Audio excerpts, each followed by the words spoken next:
Today, Patrick and I are going over our top 10 power forwards, the second to last position on our top 10 list. Let's get into foul trouble. James, did you enjoy the Emirates NBA Cup last night?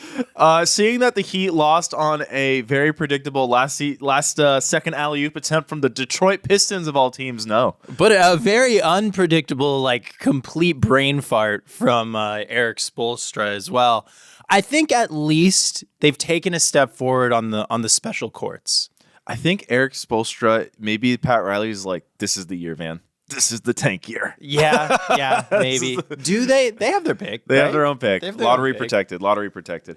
I still don't like the in-season courts. I like that they're getting more creative with the detailing, but I just don't like the whole court is one super bright color. To go back to the Pistons, the royal blue court with the black jerseys. Denver made that mistake last year. It just looks bad. The Celtics, I thought it was creative. That's the thing. There's a lot of creativity with these new courts. Like the parquet wooden floor that the Celtics normally have has been jumboed and what's the kryptonite? It looks like it's made of kryptonite.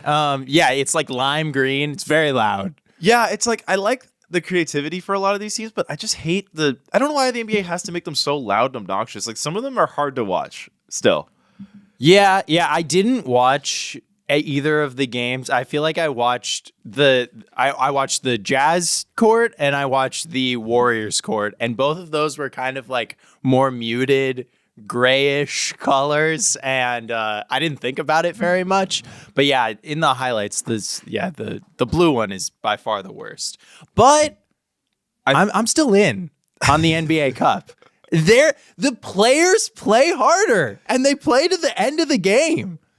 Did you not notice this? I don't know. I saw the NBA graphic this morning, and some teams do have a pretty big point differential after one game. That's true, but you know what? Even in that Suns-Jazz one, Suns were up 10 with a minute left, and the Jazz did not quit. They didn't pull their starters. I think it just makes, I don't know. I noticed it, and then that, do you want to talk about that Warriors, Clay returning Warriors-Mavs game at all? I know you watched some of the game. I also watched the second half.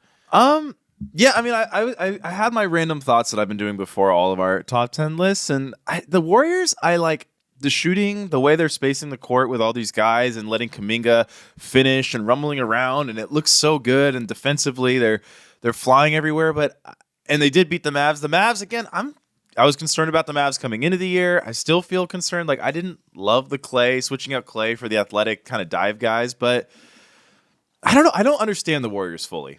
Here's my thing. I'm dying to be a Warriors hater, but I just can't find it in myself right now. Because one, they're just have by far the best second half of game net rating in the league, 15.8 plus 15.8.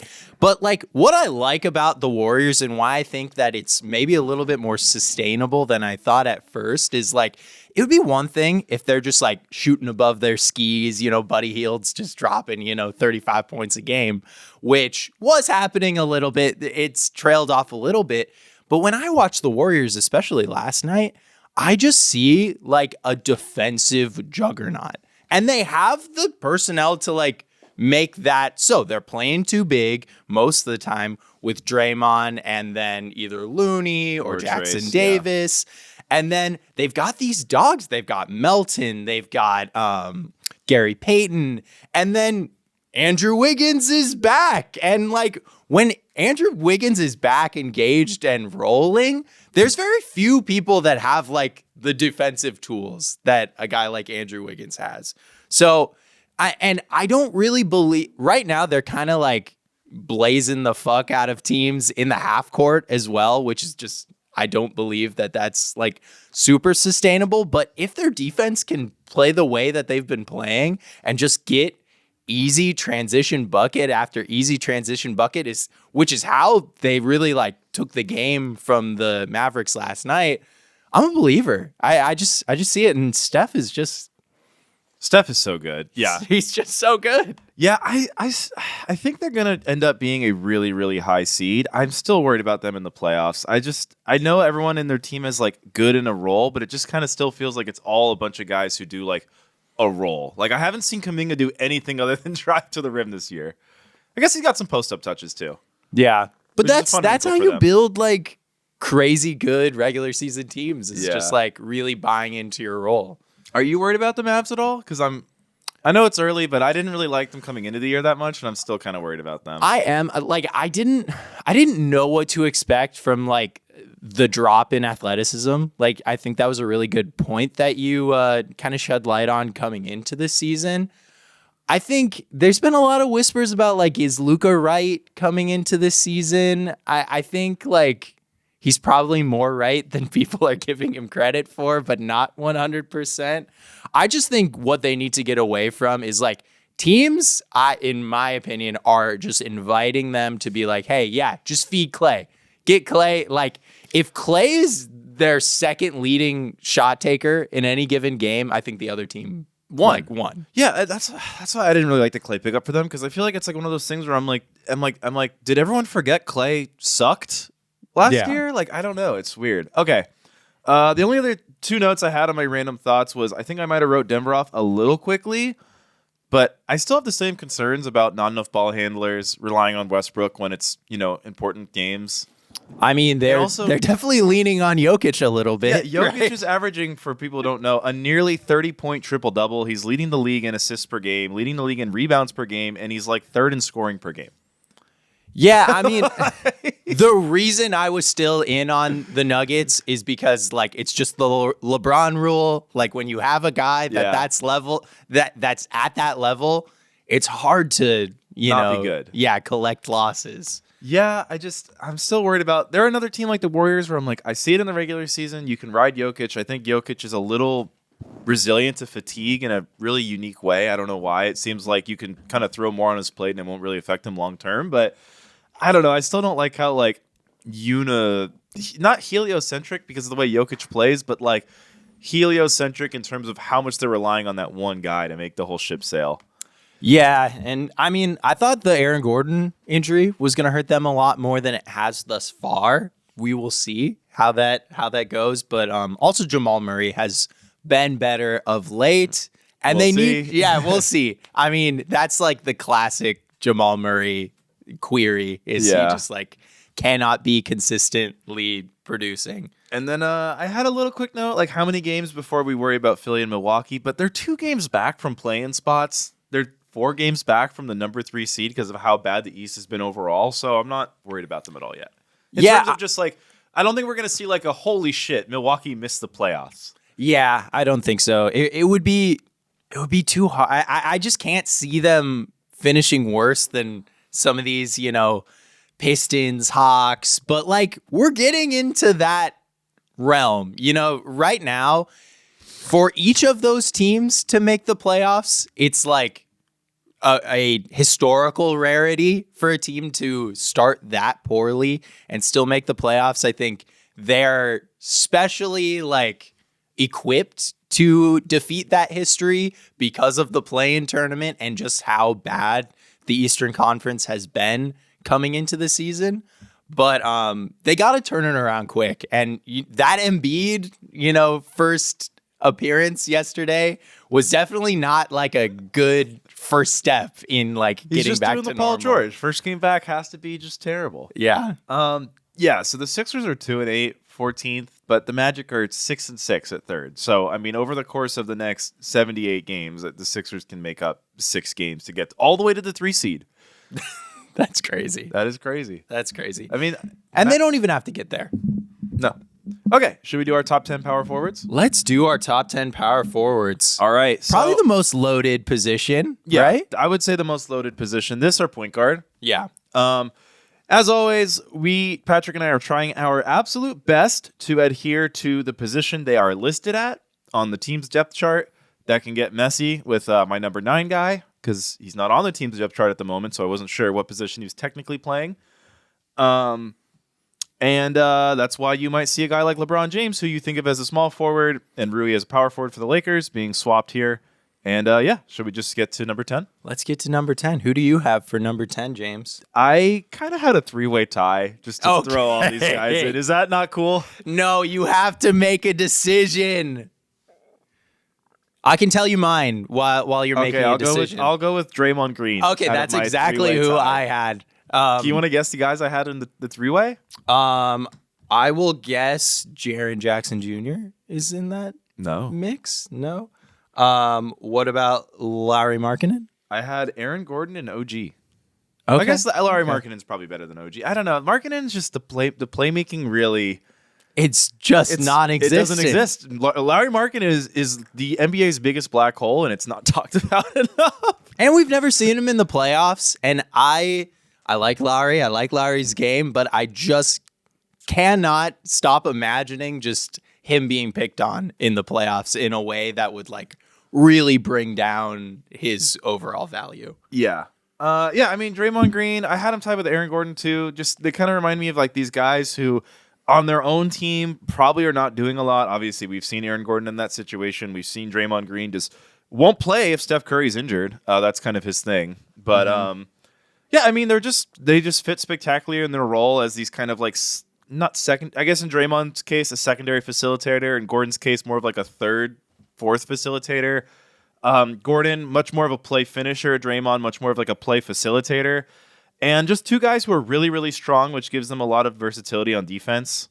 Yeah, this position is really weird. There's like two kind of archetypes that I feel like most of these guys land in. And it's the like four that's actually like plays as a big and is a rim protector archetype. And then there's the kind of predatory four offensive star that you run your offense through. And Draymond's kind of unique in the sense that he is like that quintessential like game-changing defensive player that like he can guard people one-on-one really well. He does offer some rim protection, but he also like part of what makes Draymond Green so special is that you can run your entire offense through him. That's what the Warriors have done.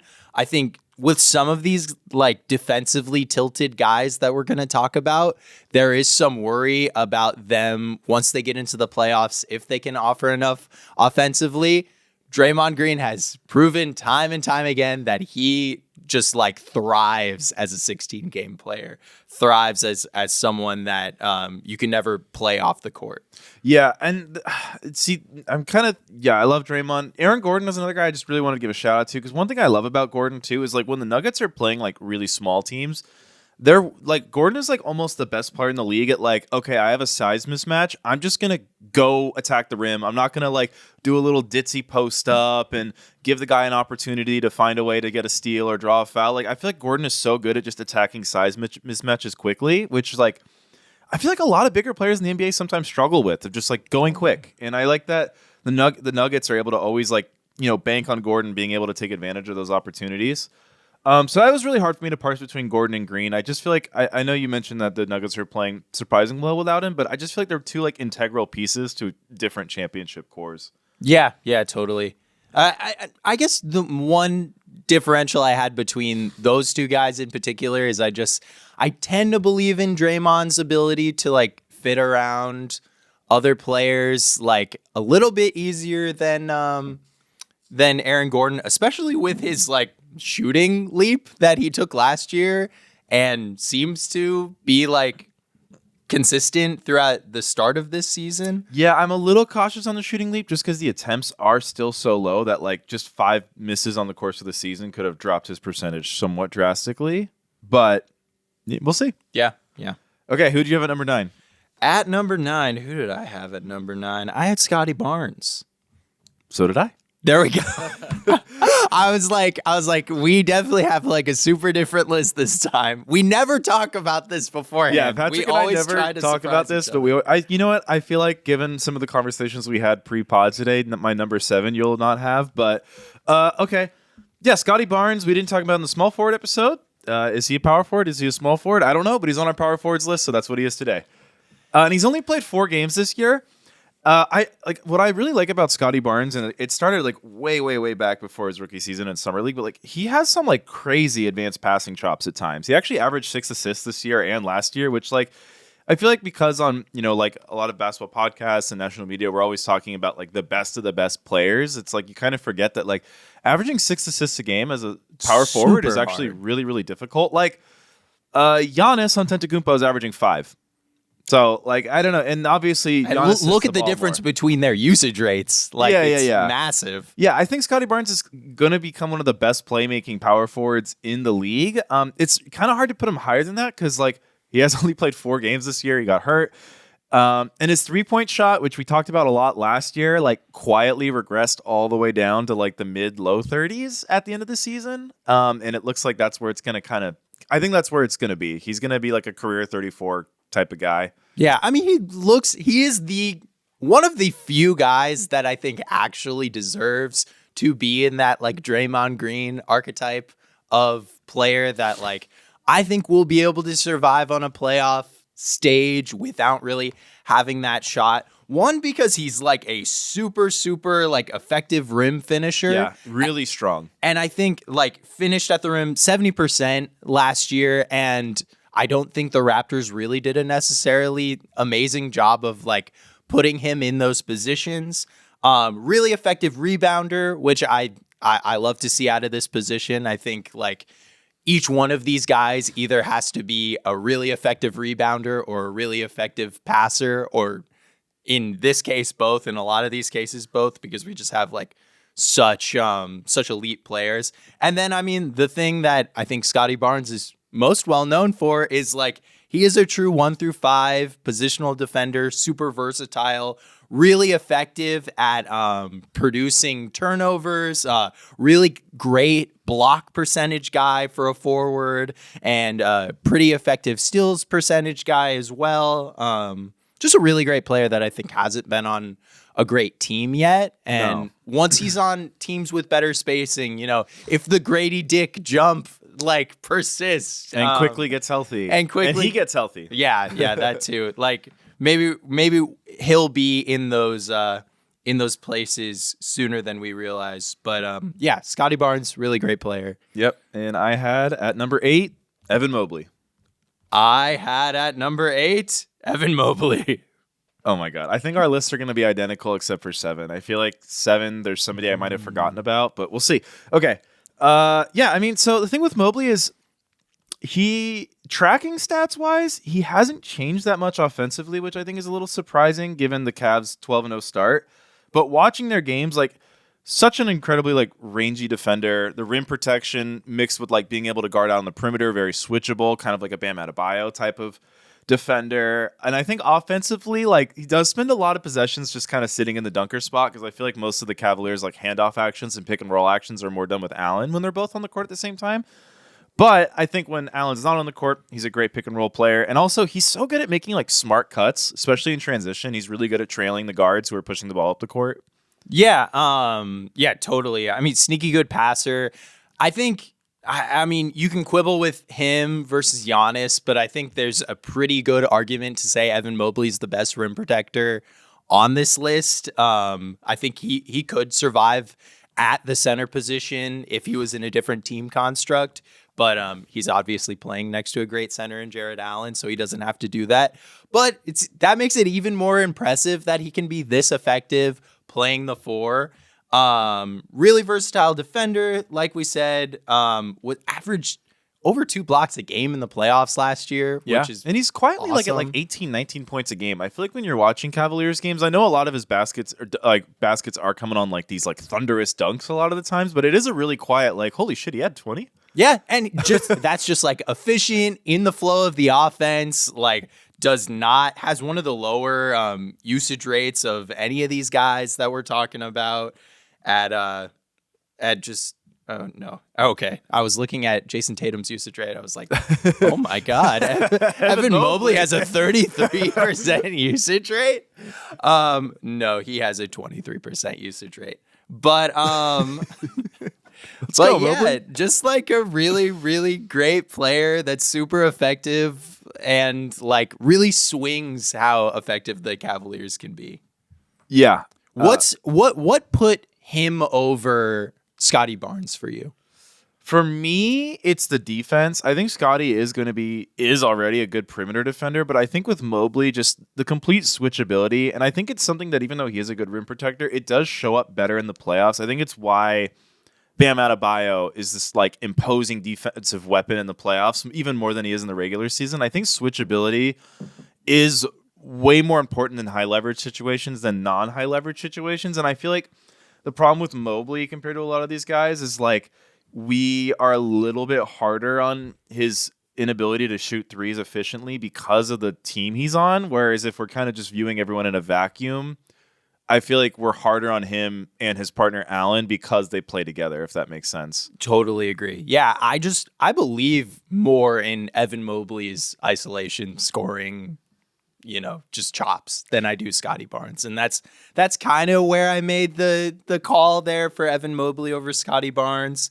Obviously, Scottie Barnes is like in a different world from a passing perspective, but I do think like as we go down the line in Evan Mobley's career, I think he will eventually play center, and that will probably be where he lands. But just you could go either way with these two guys. Yeah, and I like players like Mobley a lot who, maybe you don't have the greatest 3-point shot, but you're moving. Even if I know a lot of possessions he does sit in the dunker spot, so I don't want to give him too much credit, but I do like players where it's like I'm going to make the defender stick to me because I'm going to move around, I'm going to cut, I'm going to find ways to make it so I'm not just mucking up the spacing for my team at all times. And I do like that from players who don't have the greatest jump shot. Yeah. It's also nice that you don't have to play through him. Like some of these guys, they just will not be effective if you don't play through them.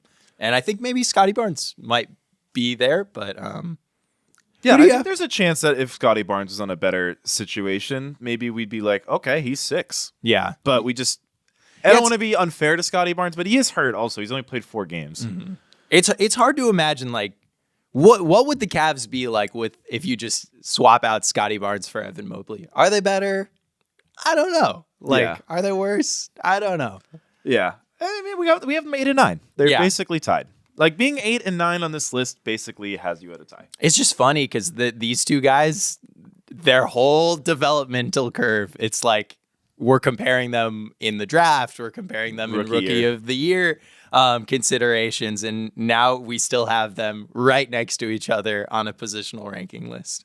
Okay, I've got my 6 and 7. I call this the Julius Randle, or I call this the Zion Williamson with and without hops tier. Okay. This is where we are different. Yeah, I had a feeling. This is where we are different. I have 7 Julius Randle. I have 7 Pascal Siakam. I do not have Julius Randle in my top 10 list.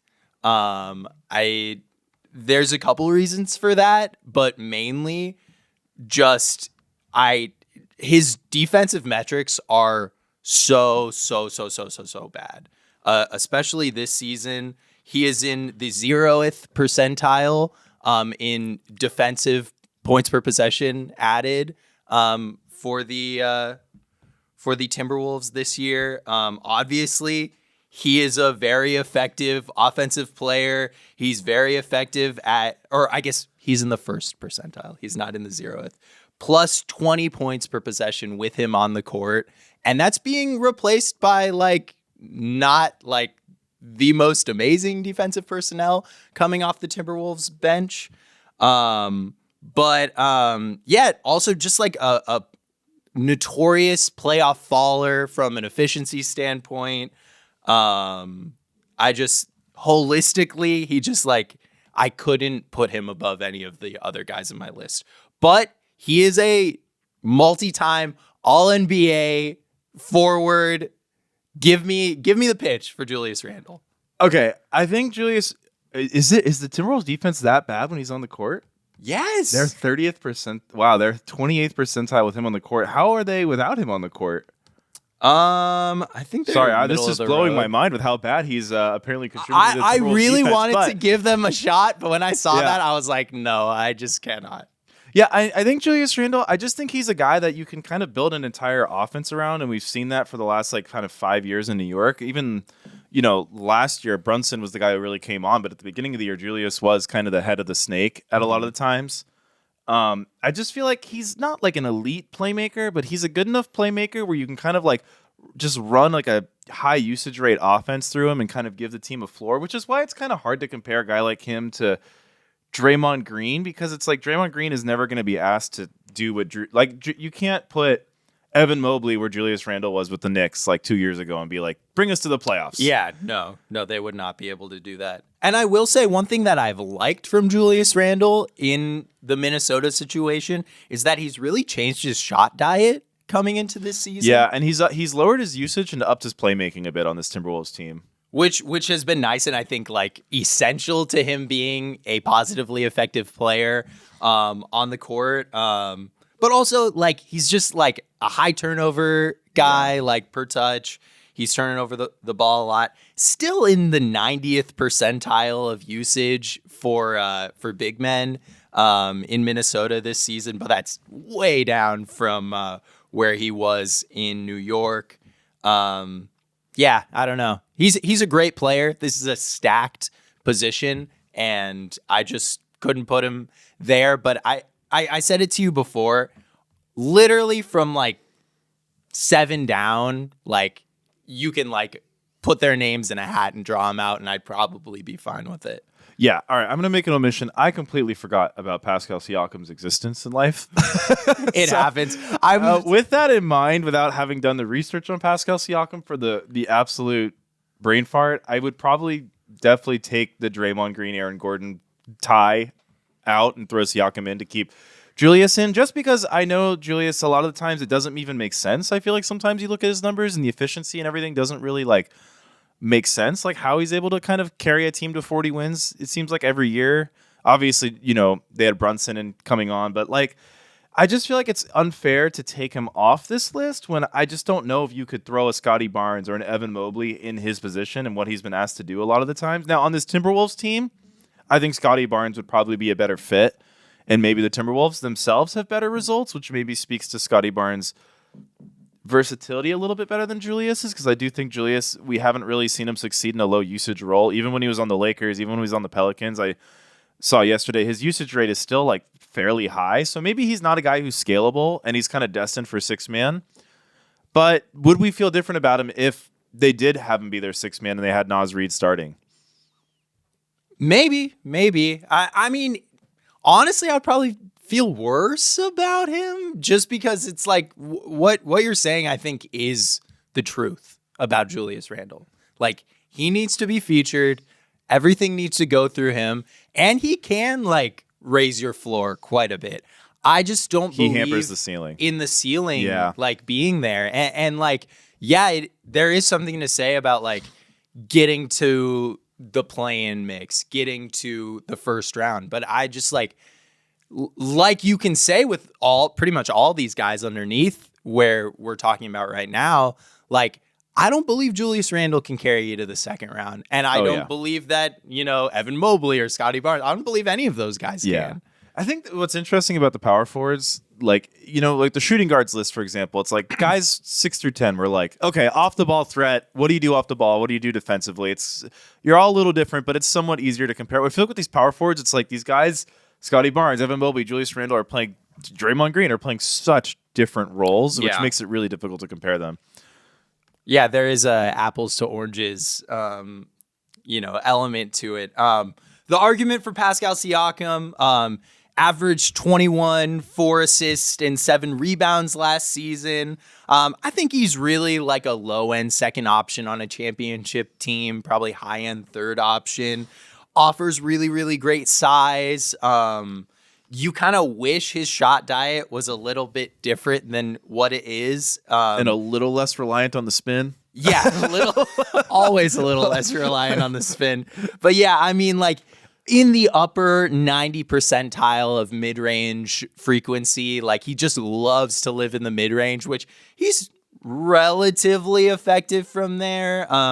Not so much from the long mid, but like 91st percentile throughout this season, finishing in the short mid-range. You wish he would shoot more threes and finish more at the rim, which he's been much better at since he joined Indiana's ecosystem, which I think bumped him up a little bit on this list for me. I just think his fit right now is kind of perfect. But good, not great defender, but a guy that, like, I mean, he obviously was a very big piece on a championship team earlier in his career, and I think he's better now than he was.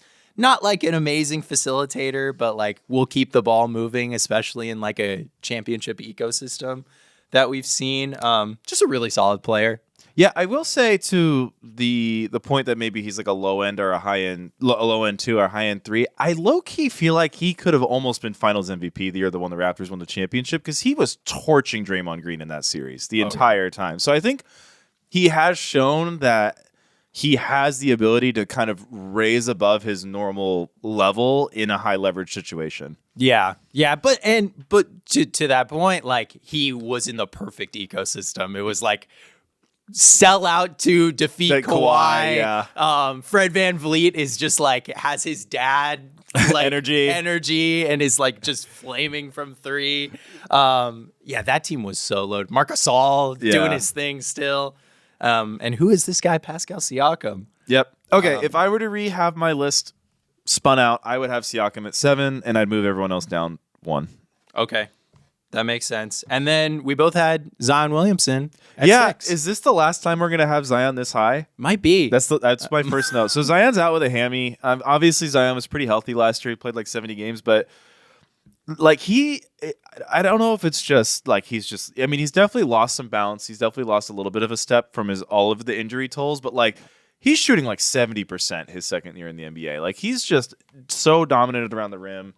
Last year, he finally gets to play the whole season, but he's not quite as good. You know, he's not this just stupidly efficient rim finisher who's going to finish 70% of his shots at the rim, and if he misses, he's going to rebound 10 of those and put them back up. But he's still just so good at getting to the rim. He's oddly good as a pick and roll ball handler, which I think people would think of him more as like the pick setter. And I do think he has some real playmaking chops. Yeah, absolutely. I mean, Zion Williamson, there's a reason that he was a generational prospect. And like part of it is everything that you just said on the offensive end. But from my viewpoint, what really has like brought him down as like potentially the NBA's like next gigantic superstar to like where he is now is just like, I think especially at Duke, his defensive playmaking was next level and game changing. And we have just kind of lost most, if not all of that. He has these crazy blocks where he's spiking the ball into the stands, but I feel like those overstate his defensive impact. Yeah. And so, but the one thing that you can say about Zion that I feel like you can't really say about any of the guys below this list is what we saw from him in that playing game last season. Had 40, 11, and 5.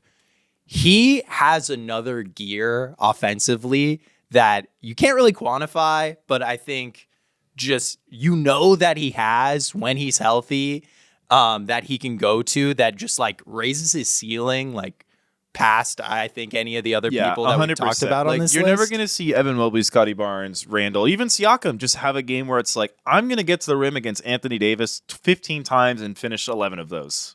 Yeah, and it's like no matter what we do, we can't stop him because he's humming like that. Yeah, I mean, I like players where it's like, okay, you're flawed, maybe the jumper's not there, but it's like, okay, I'm going to be a pick and roll ball handler, and I'm just going to go downhill, and there's literally nothing you guys can do about it. Now, I'm just worried about Zion's health. Like hammies tend to be, I feel like hamstrings from watching pro sports now for my whole life is always the injury where it's like, he's got a hamstring, he'll be out a week, and then it's like, why does he not look right 5 weeks later? I feel like hamstrings are always misdiagnosed, like in every pro sport. Yeah, I mean, any Devin Booker fan can vouch for you on that one. Yeah. They always last way longer than you think it's going to. And I'm just worried because we've already seen these injuries take a toll on his athleticism for a guy who's under 27 years old. Like, what is the floor for the athleticism? Yeah. Does it keep ticking down, or was what we saw last year kind of the floor? Yeah, and I gotta think. I don't know. I hope it's not, but it's hard. It's hard to like hear a pitch of like, yeah, Zion's gonna get better from here on out, and like believe it. You know what I mean? Yeah. But I mean, I love Zion. I want him to be great. Yeah, like, same. I'm a big Zion fan. He does stuff that just like nobody else can do. The way he can get to the rim, the way he can draw shooting fouls is just like so special. I wish he could convert a little bit more on those free throw opportunities, but he's such a problem. And And the way he can rebound his own misses sometimes is crazy. Yeah. He still has the second jump. He still has, it's not quite as special as it was when he came in, but it's still there. Yep. Okay, number 5, I think we have the same guy. Paolo Banchero. Okay, yeah. I mean, there's not a lot to say. Paolo tore his oblique, so he's out for a while. But before he did, I mean, he averaged 29 points a game, just absolutely scorching, incredibly strong player, can kind of get to the rim at will. He's building out his mid-range game. I mean, also just the switchability and the strength. It goes back to the Mobley, to the Draymond, to the Aaron Gordon thing. Just when you're that strong, it really lets your team switch you around a lot more than a normal player.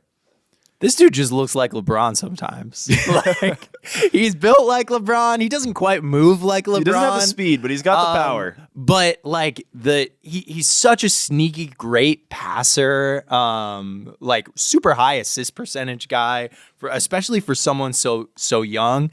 And we saw flashes at the beginning of this season before he got hurt of turnovers had always been an issue for him. And to start this season, he wasn't turning the ball over as much. And like, if he can like make that just a reality going forward, that's when we get into like, in my opinion, just like a really special area. Yeah, I think if we were to do this exercise next year, I would guess he jumps the people I have at 3 and 4. But we'll see. Yeah. I mean, there's definitely 2 people that like are old. He will pass. He will pass soon. Whether it's next year or the year after. Whether it's through retirement or play. But I really believe in Paolo.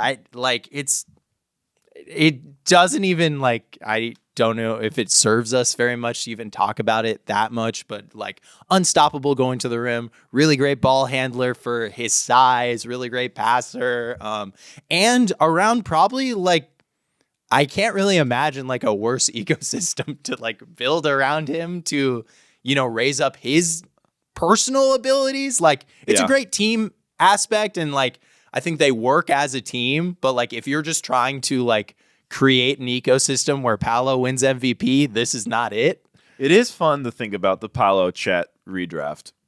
Oh yeah, that's tough. Like they're both so good. Yeah, they are both so good. We're going to take a quick turn. Are we worried about Chet from an injury standpoint? I know he played 82 last year. He's so skinny. That's the thing. I know he played 82 last year, but it feels like at any time it could just end. Yeah. Like, I mean, I think like, I'm really worried about that. The meme his rookie year was literally like, wait till he defends a LeBron drive. And then he did, and he was out for the entire season his rookie year. Yeah. So, I mean, I'd probably take Paolo. Yeah. Oh, I would definitely take Paolo over Chet. Yeah. I mean, if we turn injuries off, it might be different, but. Yeah, I think if you kept injuries off, I think I'd still pick. I just think Paolo's projecting as like a guy you could build a whole championship team around as the 1A guy, whereas I don't think Chet will ever quite be the 1A guy. Yeah, no. It's just hard to picture it with the way he. Maybe I mean like the way he started the highest end 2 guy. Yeah, like, it's like an Anthony Davis. Yeah, like an Anthony Davis. Like it's kind of like the Lakers are going to try it again this year. The Pelicans model, we'll see how that works, but so far only 6 and 4. Yeah. Okay, yeah. I mean, there's not a lot to say about Paolo. Like, he's just a better scorer at this point in his career than all the guys we've already mentioned. And he has the most room for growth. Most room for growth, and he has all the same defensive strengths that a lot of these guys have that we like. So, who did you have it for? I had Kevin Durant. I had Kevin Durant, too.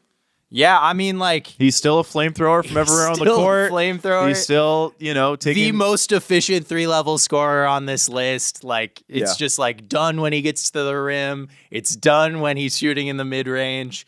And, I mean, especially in this Suns ecosystem, I think he's the most comfortable... in the most comfortable place that he's been for his 3-point shot since those, like, Curry Warriors. Fouls a lot, which is tough. Turns the ball over a lot, which is tough.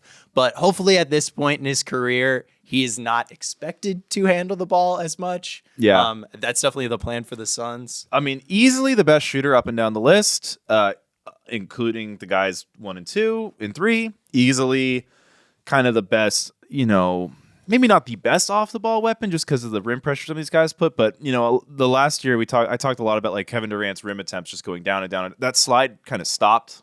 Mm-hmm.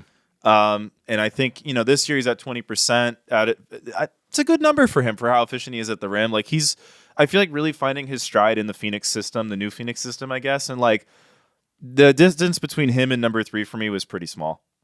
Yeah, it is pretty small, and I think it kind of goes down to like just what you prefer out of your players. Out of your guys, Kevin Durant also, like, especially to start this season, has been incredible on defense. Like, the Suns are asking a lot from him, and he is, for the most part, like, always taking the toughest, like, big wing to guard, and he's doing a really good job of it. Still at this age, like, super effective weak side rim protector. And also, like, I think Kevin Durant, like, gets kind of a bad rap from people who don't watch basketball as, like, a somewhat lazy player in certain aspects, but, like, is very willing to, like, run in transition for defense. And yeah, he's just still one of the best players in the league. Yeah, I haven't actually heard the lazy critique. I think the one critique that I've heard that I don't know if it's applied this season, but it's definitely happened at times throughout his career is like it's like, why has Kevin Durant not shot the ball in 8 minutes? Yeah, I guess that's more what I mean. Like, I never not shooting the ball, not attempting to get to the rim. Yeah. Which, like, he can fall into. But, like, I think he plays with more physicality than he's, like, given credit for. Yeah. And I mean, also, KD's game is much more like elevating above defenders. I don't know if it really like makes sense for him to be the most physically imposing player at all times.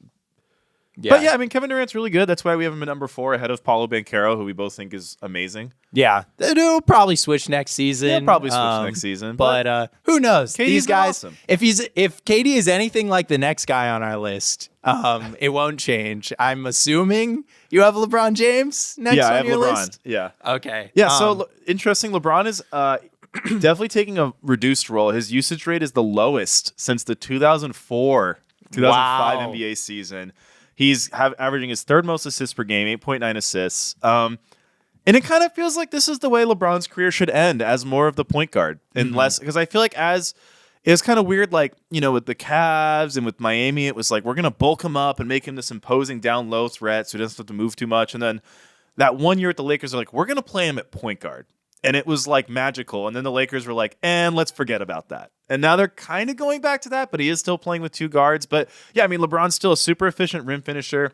His 3-point shot, which he overhauled last season, has continued to be great this season. He's definitely the best passer up and down this entire list. And he's just still super imposing, can make his presence felt. He's not number 2 or number 1 because, there are still nights like that one night so far this year where he just was like, oh, I'm 50 tonight. Yeah. LeBron and KD, for that matter, are way more liable to completely disappear for a game than any of the 2 guys we have above them on this list. And I don't think that'll happen with LeBron in the playoffs. No, I mean, I don't think it'll really happen with any of these guys in the playoffs.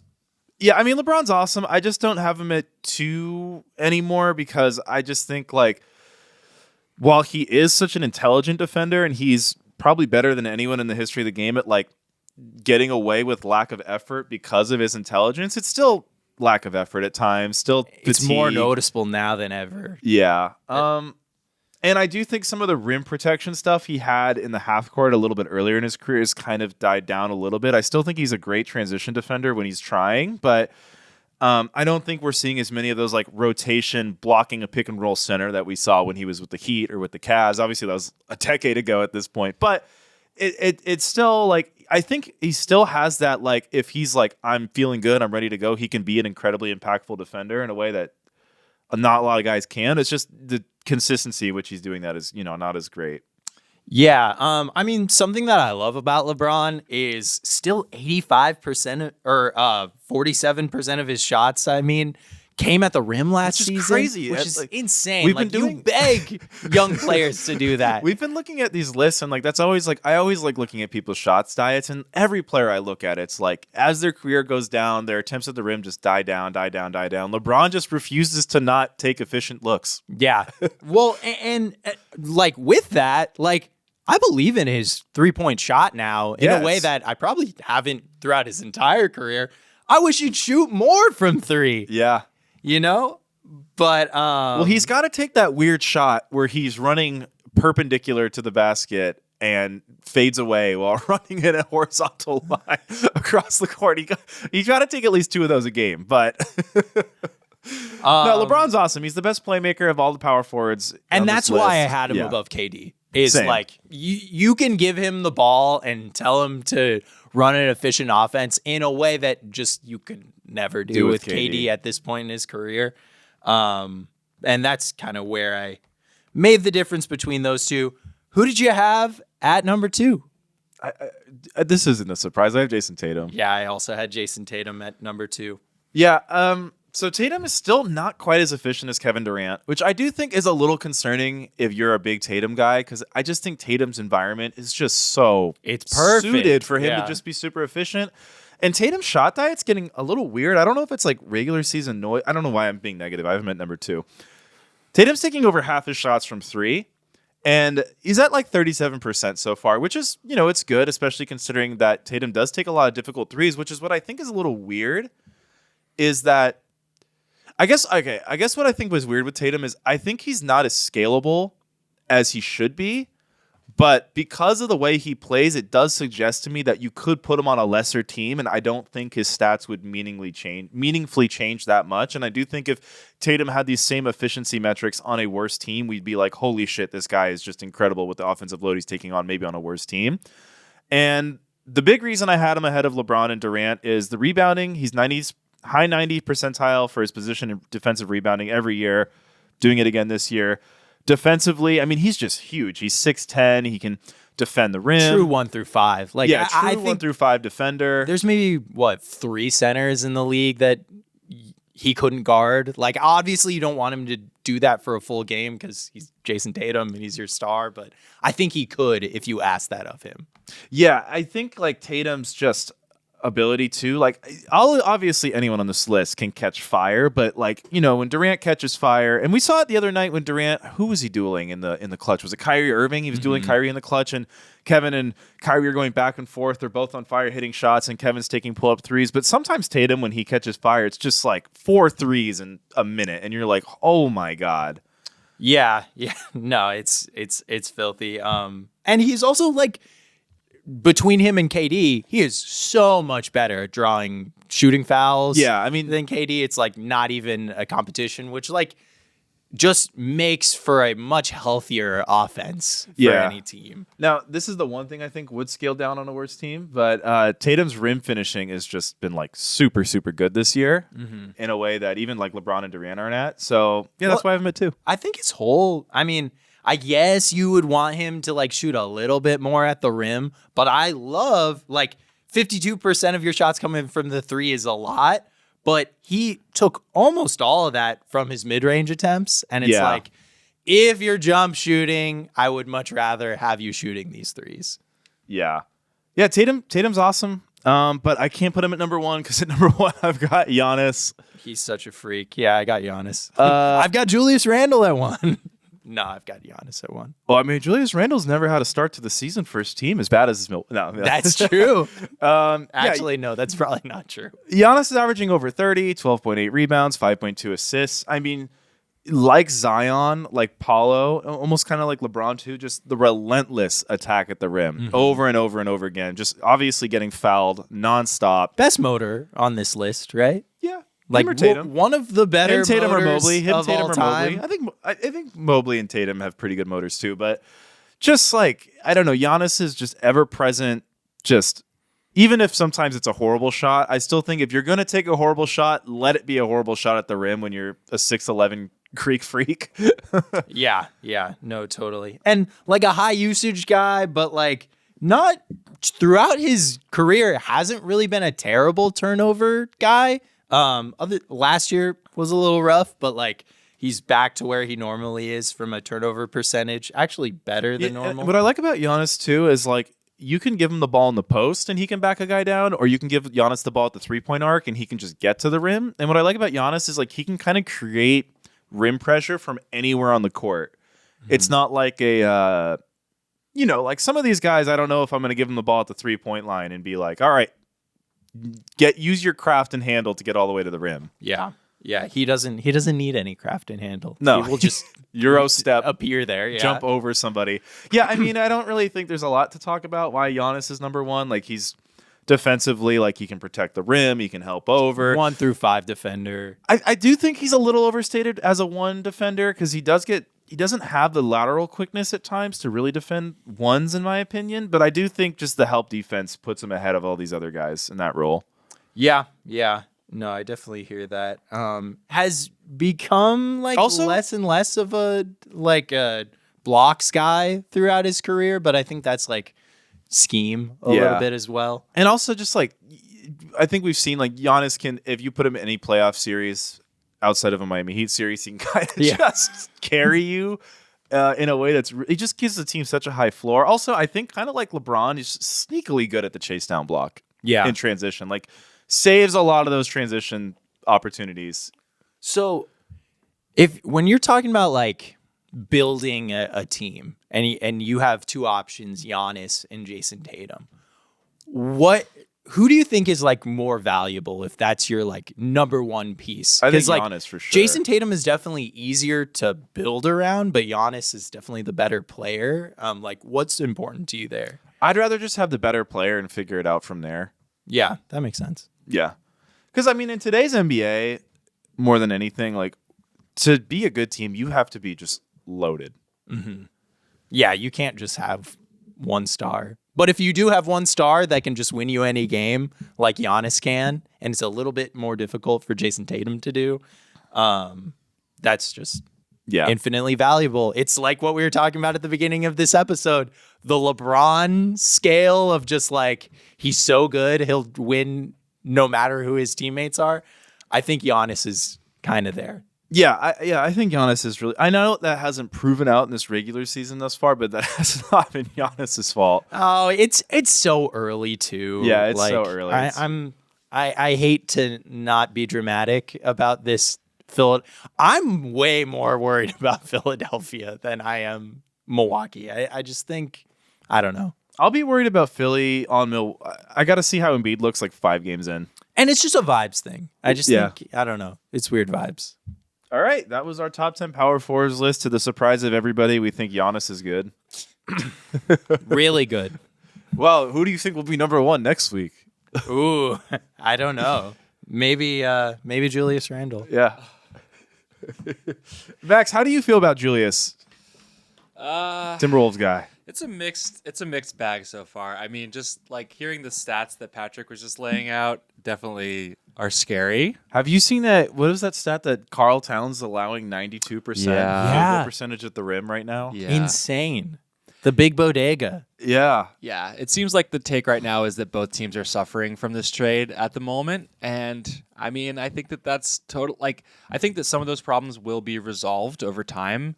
But just goes back to my love of continuity. And like, you see that like the Celtics and the Cavs are coming into the season so hot right now. And it's like, that's continuity, baby. Like, they don't have to figure anything out. And like, kind of the Thunder. I know they added Caruso and Hartenstein, but Hartenstein hasn't been playing. And Caruso, he's a role guy. I feel like that does keep up with your continuity. Yeah. Yeah, I don't know. No, totally. I mean, I think like Julius has had some good games, so I'm optimistic. But yeah, it's a little dicey right now. They got to figure. I feel like he has never played with a guy like Gobert yet, and he's got to figure that out for sure. Well, and also like Anthony Edwards. Have you looked at his 3-point shooting this year? It's incredible. It's like he's shooting like 11th. We were wondering how the Timberwolves were going to replace the 3-point shooting from Karl Anthony Towns, and Anthony Edwards was like, I'll just shoot all the threes you were taking and all the threes I was taking. And he's like at 40%. Dude, yeah. He's like, crushing. It's kind of crazy. It is crazy. And I'm like, is it sustainable? I don't know. Yeah, I don't know. But I guess it's working out kind of. For now. Yeah. So how are you feeling about the T-Wolves? Because I'm wondering, I haven't made my centers list. Obviously today I forgot Siakam, so I clearly I'm in a great spot. But like, we got him on there. Yeah, we got him on there. But like, because I'm sure we'll talk about Rudy probably next week. He's got to be. I assume to be in there. Yeah. Defensive Player of the Year. Yeah. Yeah. Right. Anyway. There's 10 people. Come on. Yeah. I mean, look, I just don't know.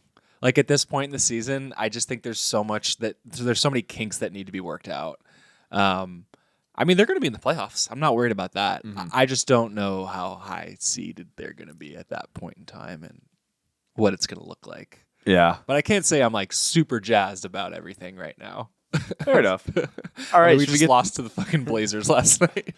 Hey, well, I've watched both of my teams, the Lakers and Heat, lose to the Pistons. So Yeah.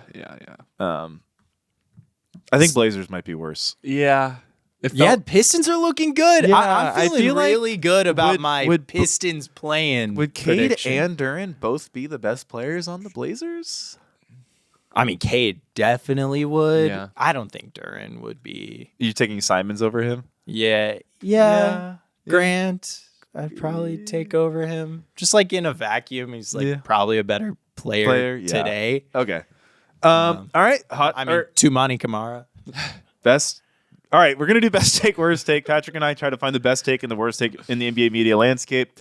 And we will decide who has the worst take of the week. At the end of the month, we'll decide who's the worst take of the month. At the end of the year, we'll decide who has the worst take of the year. Who's your best take? My best take of the week goes to, I don't know if it should go to Steph Curry or just to the Warriors in general. There was this big news dump yesterday, midday, that Steph was going to take the mic before the game and say a speech for Clay returning to the Bay. And they decided not to do that, which I think is a great take. Yeah. Because what are we doing if we're having players on opposing teams write soliloquies to each other Also, mid-game? can we talk about how weird all the quotes surrounding the Clay return were? Yeah, it's probably good that he left. I think it felt like there was some underlying bad Animosity? blood. Yeah, a lot. And I don't know. I also felt like the Warriors deserved to lose that game just because they gave all their fans merch from an opposing player. Am I crazy that's super lame and dumb? What if the Giants welcomed Saquon back by giving everybody, leg warmers or half t-shirts? I'd buy one on eBay. It would suck. It would be stupid. No, it would be weird. It would be really weird. I don't know. The Warriors Clay divorce is really strange. I feel like we haven't heard the end of it. I feel like we're going to get some stories coming out. Maybe the third or fourth time those teams match up. A playoff series. I don't know. I just think it's weird that they're we miss Clay, and then Draymond and Steve Kerr are it's really good that he left. Yeah. Because he sucks now? Yeah, because he was making $40 million last year. To be grumpy? Okay. My best take, I take great pleasure in giving best takes to guys who routinely win worst takes. Who's getting it? Oh, wow. Gilbert Arenas. Whoa. Oh, wow, Gil. Congrats, man. What'd you say? He said this year's Thunder are better than the 2012 OKC team. I agree. And I That fully is a buy good it. take. I feel like Yeah. a lot of people wouldn't buy it given how many big names were on that 2012 team. But in 2012, OKC, that's the lockout year. So their adjusted win total was 58. This year's team should top 60. I think Shea right now is as good as KD was in 2012. Which I think is just kind of sacrilegious for people to hear. But I guess in a way, that's like me saying in 2012, KD right now is as good as Dwayne Wade was in 06. So I think perspective is needed in that Wait, front. I understand what this is now. This is just an anti-Russ take disguised as a pro Gilbert Arenas best take. Well, I'm always here for anti-Russ takes. But no, I do think this year's OKC team is great. And I do think just the big names like Harden, Westbrook, and Durant, Ibaka, that 2012 team was amazing. But I do think this team is deeper than that team. That team was also greatly fundamentally flawed with the Andre Roberson piece that just didn't ever really fit in. Yeah. Okay, who's your worst take? My worst take, I had a worst take all queued up. I had it. It was for Chandler Parsons, who said that I almost used this one. LaMelo Ball was not a big name, which is just crazy. LaMelo Ball is the 14th highest selling jersey in the league. He is, despite being on the Hornets. But The Lakers just completely threw me for a loop this morning. Oh, what this morning? This morning, must have I missed saw it. this. What did they do? Brian Windhorst is reporting that Bronny James will only be playing in G League home games for the South Bay Lakers this year. He will not be traveling with the team to other G League venues. He'll only be playing at home. Like, What? if you're trying to pitch me that Bronny James deserves to be on this team, treat him like not a Nepo baby. Treat him Yes. like Oh my the God. rest of the basketball players in the fucking league. Like, I would be pissed if I Dude, was that is another one of awful. these guys. That's awful. That Hey. is so bad. I was dying, Patrick. They posted his highlights from his first G League game, and there's like a nice finish, a nice shot, some like great lob passes, and I'm like, wow, Bronny showed out. And I click on the comments, and the first people are like, just so you all know, he shot 2 of 10. Yeah. It's like, okay. All right. It's okay. just like, I don't even believe that you're trying to develop this guy because you're not treating him like any of the other players in the league ever. You know, who is treated like this? No, yeah, that's a horrible. That's awful. What a great way to make all the rest of the team members hate him so much. Yeah, Like, alienate him, just- alienate LeBron. Yeah. Like, how would you feel if you were a two-way contract on the Lakers and you were with the big boy Lakers and you know that LeBron's son is, sitting at his house in Brentwood waiting for the South Bay Lakers to come back from Sheboygan, Wisconsin. Yeah, you know what I think is really weird too? I feel like maybe I don't know LeBron as a character or as a father, but it doesn't seem like something that he himself would be very like. Yeah, I feel like for. everything about LeBron is like embracing kind of like super hyper competitive basketball, and like he would want that for Bronny. I don't know. Maybe I'm misreading him. Yeah, I don't know. I'm wondering. Do you think this is him? Do you think this is Pelinka? I guess. I don't know. It makes no sense to me. Yeah, it's a like terrible there's idea. no angle that you can tell me unless it's like a heart thing for Bronny, which I don't think it is. Okay, well, But, my worst take, yeah. I do think I have one that could battle that. We're going to the other major market. We're going to New York. There we go. Kendrick We love it there. Perkins says Jalen Brunson is not a top 15 player in the East this year. In the East? He said, last year I thought Brunson was the best player in the East. This year he's not top 15. So I haven't watched a ton of Knicks. I know the Knicks don't have a winning record, as does the entire Eastern Conference. So I was like, has Brunson been bad? And Brunson has actually basically been the exact same guy statistically. I don't know. I know I'm not being a ball watcher here. I'm being a box score watcher. So maybe I'm missing something. But he's basically averaging all the same. The only difference is he's taking 3 less field goal attempts a game. Obviously, there's better cast around him, and it's resulted in him scoring 3 less points a game, which is fine. Yeah, let's just go through it. He's averaging Donovan 25.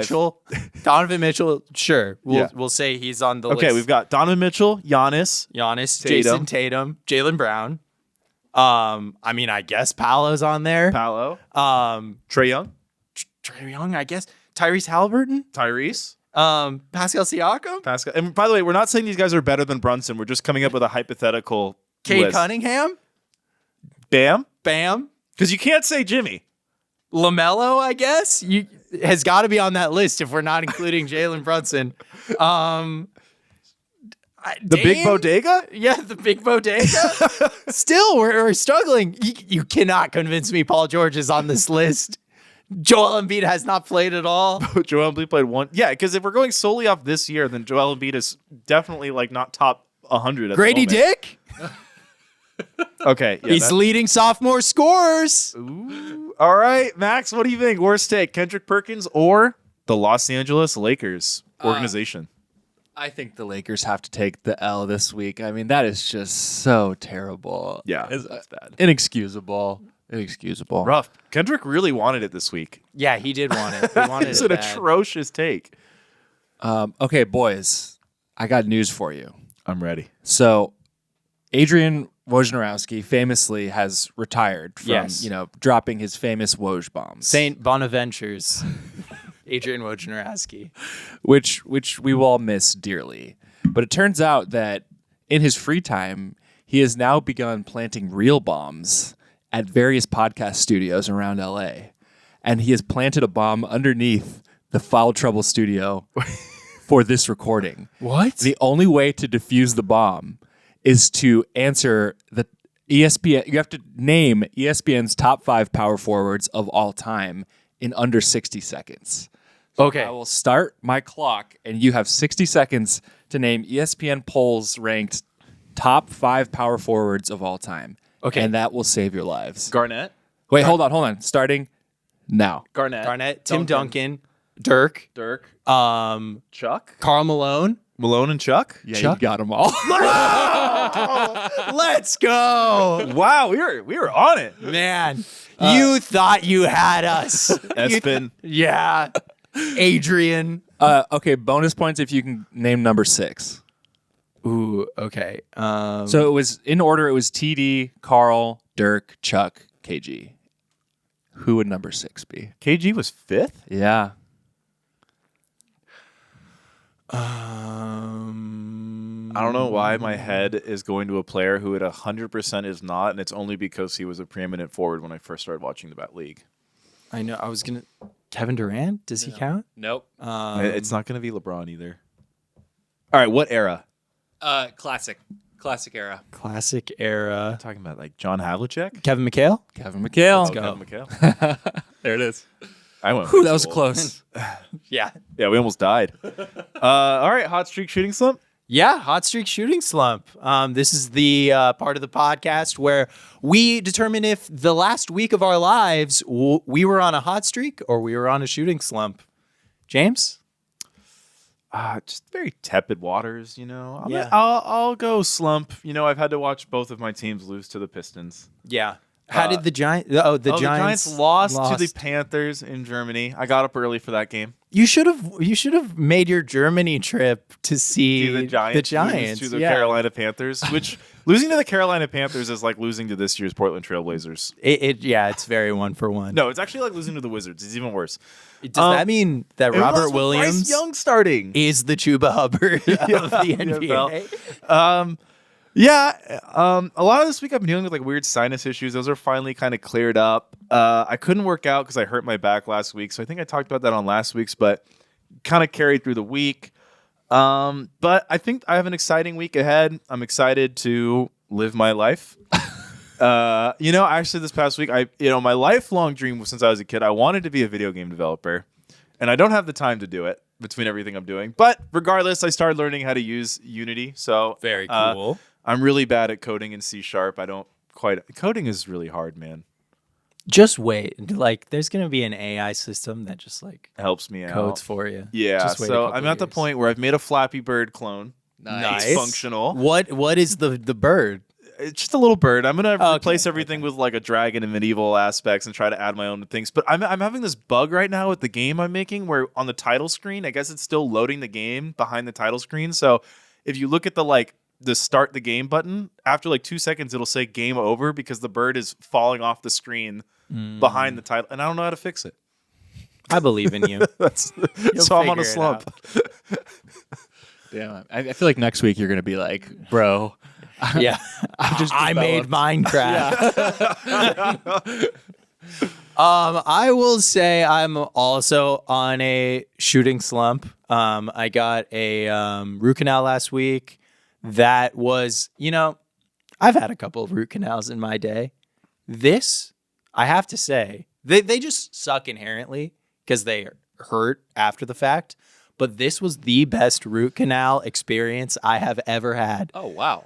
They got to put in the numbing, what? Oh my goodness. What The happened? Greg Popovich Retired? news just came out. He suffered a stroke on November 2nd. Oh. When I predicted that this would be Greg Popovich's last year coaching the Spurs, I did not envision it this way. Whoa. Anyways, so they put in the Novocaine in my gums, whatever. But then after they numbed me all up, the guy was like, "Hey, we've got some headphones for you. We can plug in your phone. You want to just listen to whatever during the thing?" And I was like, "Sure." So I pop on Bill Simmons' podcast. I was They numbed me so well. I was like falling asleep for this Nice. root canal, Hell which yeah. like is not an easy thing to do during a No. root canal. Right. But he was just such a good dentist. He had me so relaxed. But yeah, kind of a rough week for a myriad of reasons. Yeah, Suns lost another game. Kevin Durant got hurt. No other news topics got me down. Yeah, I'm also just like an insane amount of work. I only really had one day weekend last week. So yeah, that was me shooting slump. Yeah, I'm gonna go with the slump as well. Triple slump. Triple slump, potentially first ever triple slump. Maybe. Potentially, yeah. Just to keep it quick, I mean, I had some good things happen. Like I moved into a new room in my house because we wow. shuffling roommates a little bit. It's a way bigger room. I have a ton of space. Walk-in closet. Walk-in closet. There we go. It's really sick. I was stoked about that, but the moving process was, even though I was just moving inside my own house, it was actually kind of terrible. I know, especially if you got your like computer set up and everything. Yeah. Yeah. Yeah, and that it also just feels like a big transition when you move. No matter where you're moving, you're just sort of like entering a new era, which can be tricky sometimes. And then for various other reasons, I sort of had an existential crisis about midweek last week. No reason in particular, but I just sort of felt like my future is It's doomed. because you were looking at that Seattle Supersonics hat you're wearing. Exactly. I was gonna say that's a cool looking. When Supersonics hat. I are like we it. gonna have a team back there? But the Emirates NBA Cup must have turned everything around for you. Right? Oh yeah, dude! Last night when I was watching the Emirates NBA Cup? when I was watching the Trailblazers handily beat the Timberwolves, and my girlfriend's like, "It looks like they're playing in like a Disney Channel original movie right now. Like, what is that court?" They were. Let me tell you, they were. Zac Efron's about to hop out. Yeah. All right. Speaking of sports fever dreams, I could not believe this, and of course, my nerdy ass saw this on my feed. The University of Washington Huskies are doing a Warcraft themed night tomorrow or a Friday. They're gonna come out with like Warcraft helmets. And Get on a characters plane. and What are you mascots. doing? You got to get there, bro. What is happening in this calendar year I don't know. They must be really hurting for attendance. for money? I wonder if Warcraft is like. I mean, I'm sure they're cool with it, but also it's like, I don't know. What is Washington basketball like right now? Well, It's before we not go- the glory days of Markelle Fultz, let me tell you. Yeah, or Michael Penix Jr. going to the championship. That's true. Yeah. It's football. It's Football. football. It's football. Yeah, I guess before we go, shout out to Duke, losers. Shout out to Rutgers, winners. He's repping. He's repping if you can't see. Shots fired. When do they roll through LA? They got to come twice this year, right? No, all the LA teams are playing over there. What? There's not a home and home? No. Yeah, the Big Ten kind of That sucks now. sucks. Big Ten sucks now. All right, we'll see you guys next week. Peace.